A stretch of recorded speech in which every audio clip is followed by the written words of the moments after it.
আপনার রাজকুমার মুভিতে কাজ করেছি আমি। একটা মুভির কিন্তু বাজেট কিন্তু কম হয় না, ভালো বাজেট হয়। তো সেই বাজেট দিয়ে ধরেন একটা সাধারণ পরিবারে ধরেন একটা মাস খাওয়া যায়, কাজকে সুন্দরভাবে এতে ক্যামেরা দিয়ে সুন্দর দেখানো যায়, সেই নিয়ে কাজ করি আমরা। তো এটাই আমাদের চ্যালেঞ্জ থাকে যে ক্যামেরার সামনে এতে বেটার সার্ভিস দেওয়া, বেটার কাজ করা। এবং কাজ যাচ্ছে আলহামদুলিল্লাহ ভালো, আপনাদের দুবাতে তো ভালো অবস্থা পাচ্ছি, এটি আমার জন্য অনেক বড় চাপ পাওয়া। আর এটাকে সবসময় চেষ্টা করবো কাজে লাগানোর জন্য, আরও সুন্দর যে থেকে চুলের যে স্টাইলগুলো হয়, যে উপহারটা সবসময় দিতে পারি আমরা সবাই মিলে, যারা আমরা কাজ করি বাংলাদেশের ভিতরে সবাই মিলে, আমরা ভালো উপহার দিতে পারি, এর চেষ্টা থাকবে আমাদের।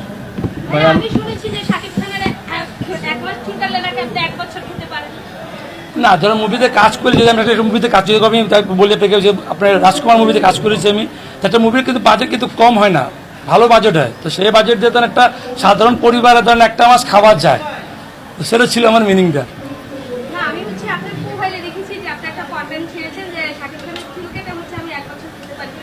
না, আমার একটা মুভি কাজ করতে গেলে আপনার একটা মাস খাওয়া যায়, কারণ একটা মুভির বাজেট তো 1-2 টাকা না, মাসাল্লাহ বহু বাজেট। তো ওই মুভির একটা বাজেট দিয়ে 1 মাস করে পরিবারকে নিয়ে চলো খাওয়া যায়।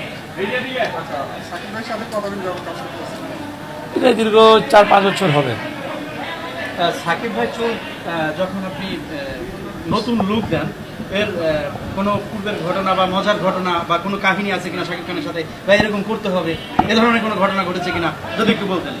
না, মজার ঘটনা ধরো আমরা সবসময় যখন কাজ করি, আমরা কাজকে ধরে এনজয় করি আমরা, এবং কাজকে সুন্দরভাবে এতে ক্যামেরা দিয়ে সুন্দর দেখানো যায়, সেই নিয়ে কাজ করি আমরা। এবং সেই থেকেই এই আপনাদের ভালোবাসা পাওয়াটা, এবং আমরা চেষ্টা করি যে ওনার যে লুক নিয়ে সবসময় আমরা সেন্সিটিভ থাকি, এবং যখন আমরা শুটে কাজ করি আমি নিজে তখন নার্ভাস থাকি যে একটু মিস্টেক আবার না হয়ে যায়।